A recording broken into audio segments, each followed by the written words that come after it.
गीता और सुमन दोनों देवरानी जेठानी के रहन सहन में जमीन आसमान का फर्क था। सुमन के मायके वाले बहुत अमीर थे, इस वजह से वो अपने पति नरेश के साथ अपने पिता की बड़ी हवेली में रहती थी और नरेश का कारोबार भी बहुत अच्छा था। सब कुछ सुमन के मायके वालों ने ही दिया था। छोटा भाई मुकेश एक छोटी सी जमीन के टुकड़े पर खेती बाड़ी करता था और थोड़ा बहुत ही फसल उगाकर बेचकर कमा पाता था। पर गीता ने गरीब होने के बावजूद भी कभी किस्मत को दोष नहीं दिया। वो तो माँ दुर्गा की परम भक्त थी और उसकी जिंदगी में जो भी कुछ था वो उसके लिए माँ दुर्गा को हमेशा शुक्राना करती थी। सुमन के पास कोठी, पैसा, जायदाद सब कुछ था, पर वो अभी तक संतानहीन थी। सुमन पूजा पाठ में बिल्कुल भी विश्वास नहीं रखती थी। उसे तो बस खाना पीना और घूमना फिरना उसी से मतलब था। गीता माँ बनने वाली थी। कहते हैं कुछ लोग अपनी खुशियों से कभी खुश नहीं होते, बल्कि दूसरा क्यों खुश है इस बात से उन्हें ज्यादा परेशानी होती है। ऐसा ही सुमन के साथ था। गीता गरीब थी, पर सुमन उससे इसलिए चिढ़ती थी क्योंकि गीता माँ बनने वाली थी। पति के ताने सुनकर सुमन के मन में गीता के लिए ईर्ष्या पनपने लगी थी। क्या बात है सुमन, तू आज फिर इतना कुछ खाने पीने का सामान खरीद कर ले आई? हम दो ही तो हैं घर में खाने वाले, कोई तीसरा तो है नहीं जो तू इतना सामान खरीद कर लाती है। मुझे तो लग रहा है कि तुम्हारी आदत हो गई है रोजाना मुझे ताने देने की, इसलिए तो रोजाना यही बात दोहराते रहते हो। अरे इसमें मेरी क्या गलती है अगर मेरा बच्चा नहीं हुआ? कहीं तुम जानबूझकर तो मुझे ये बात नहीं कहते हो क्योंकि तुम्हारे भिखारी गरीब भाई के घर औलाद पैदा होने वाली है? कहीं तुम इस बात की चिढ़ तो नहीं निकाल रहे हो मुझे ताने देकर?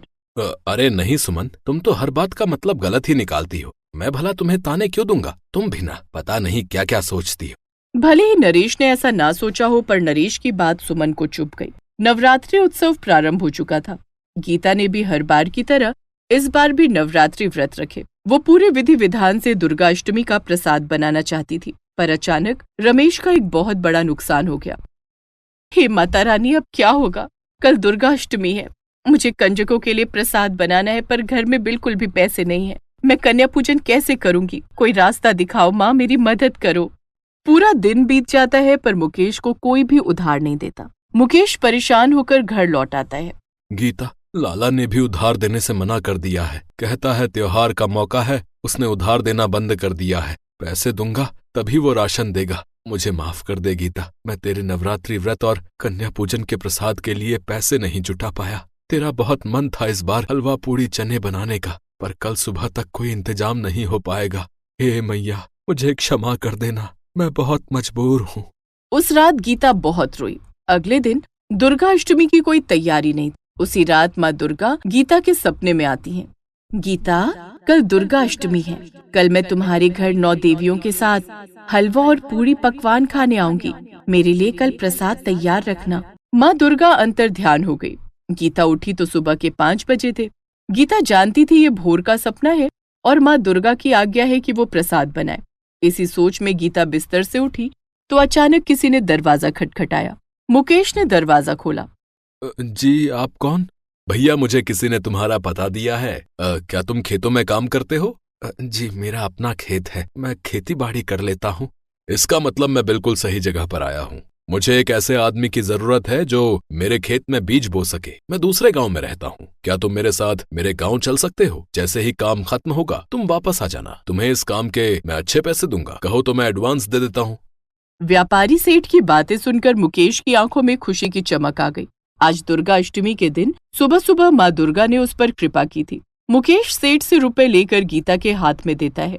गीता, देख, माँ दुर्गा की कृपा से तेरे कन्या पूजन के प्रसाद के लिए पैसे मिल गए। अब तू मेरे आने तक सारा प्रसाद बना के रखना, फिर हम दोनों मिलकर कन्या पूजन करेंगे, ठीक है? चलिए चलिए सेठ जी। मुकेश उन व्यापारी के साथ उनके गांव चला जाता है। इतनी देर में गीता खुशी खुशी दुर्गा अष्टमी के प्रसाद की तैयारी करती है। गीता बार बार सपने के बारे में सोच रही थी। वो बहुत खुश थी कि आज दुर्गा अष्टमी के दिन 9 देवियां उसके घर आने वाली हैं। उसका सपना सच होने वाला है। उसे पूरा विश्वास था, पर गीता की जेठानी सुमन को ये बात बर्दाश्त नहीं हुई कि गीता के घर में सब कुछ ठीक कैसे है। सुमन तो कन्या पूजन पर विश्वास करती नहीं थी, पर उसने मौका देखकर गीता की रसोई में बन रहे हलवे में ढेर सारा नमक मिला दिया ताकि कोई भी कन्या उस प्रसाद को खा ना पाए। कुछ देर बाद मुकेश काम से लौट आता है। सुनो जी, माँ दुर्गा ने मुझसे कहा था कि आज वो 9 देवियों के साथ हमारे घर हलवा प्रसाद खाने आएंगी। मैं तो बस उन्हीं का इंतजार कर रही हूँ। मुझे विश्वास है 9 देवियाँ जरूर आएंगी। वो तो ठीक है गीता, पर 9 देवियां जब आएंगी तो हम उन्हें पहचानेंगे कैसे? मन की आंखों से देखेंगे तो हमें उनके दर्शन हो जाएंगे। काफी देर तक गीता 9 देवियों के आने का इंतजार करती रही। वो थोड़ी उदास हो गई। घर में जो कन्याएं आई थी, मुकेश और गीता उन्हें प्रसाद परोसने ही लगते हैं कि तभी छोटी छोटी 9 कन्याएं गीता को दिखाई देती हैं। गीता समझ जाती है कि उसके घर 9 देवियां आ गई हैं। 9 देवियों के स्वरूप में छोटी छोटी 9 कन्याएं जैसे ही गीता के घर में प्रवेश करती हैं, अचानक गीता के घर में एक अलग सी चमक आ जाती है। गीता का टूटा फूटा पुराना घर मजबूत सुंदर घर में बदल जाता है। घर के दरवाजे और खिड़कियां नए हो जाते हैं। घर में तरह तरह की सुंदर सुंदर साज सज्जा हो जाती है। गीता और मुकेश इस चमत्कार को देखकर हैरान रह जाते हैं। मुकेश और गीता को 9 देवियों के दर्शन होते हैं। 9 कन्याओं के रूप में 9 देवियां मंद मंद मुस्कुरा रही थी। सुमन दरवाजे की आड़ से सब कुछ देख रही थी। सुमन हैरान रह जाती है जब गीता प्रसाद का हलवा सब कन्याओं को परोसती है तो सबको प्रसाद बहुत अच्छा लगता है, क्योंकि पहले ही 9 देवियों के चमत्कार से हलवे में से नमक का असर समाप्त हो चुका था। हलवा वैसे का वैसा ही मीठा था जैसा गीता ने बनाया था। सुमन को अपने किए पर बहुत पश्चाताप होता है और वो 9 देवियों के चरणों में गिरकर क्षमा मांगती है। गीता, मैं जानती हूँ तेरे घर साक्षात 9 देवियां आई हैं। पता है मैंने तो हलवे में नमक मिला दिया था ताकि तेरी पूजा व्यर्थ हो जाए, पर जरूर ये देवियां चमत्कारी शक्तियां हैं जिन्होंने सब कुछ ठीक कर दिया। माँ, मेरी भी जिंदगी खुशियों से भर दो। मुझे संतान सुख नहीं है, मुझे संतान दे दो। यदि तुम वादा करो कि कभी भी किसी से ईर्ष्या नहीं करोगी तो हम तुम्हें यह वरदान अवश्य देंगे। मैं वादा करती हूँ माँ, मैं कभी किसी से ईर्ष्या नहीं करूंगी। गीता, मैंने तुम्हें वचन दिया था कि हम 9 देवियां आज तुम्हारे घर दुर्गा अष्टमी पर हलवा और प्रसाद खाने अवश्य आएंगी और तुमने उस सपने पर विश्वास किया था। विश्वास में बहुत बड़ी शक्ति होती है। हम तुम्हें आशीर्वाद देते हैं, तुम्हें तुम्हारी पूजा का फल अवश्य मिलेगा। अब तुम्हारे घर में दुख और दरिद्रता सदा के लिए समाप्त हो जाएगी। तुम्हारे घर में धन, वैभव और खुशियों का आगमन होगा। सदैव दूसरों की मदद करना और ईमानदारी के मार्ग पर चलना। आप धन्य है देवी माँ, आप खाली झोली भर देती हैं, मन मांगी मुराद पूरी कर देती हैं। आपकी जय हो देवी माँ। सब हाथ जोड़कर 9 देवियों को प्रणाम करते हैं। इसके पश्चात 9 देवियां वहां से अंतर्ध्यान हो जाती हैं।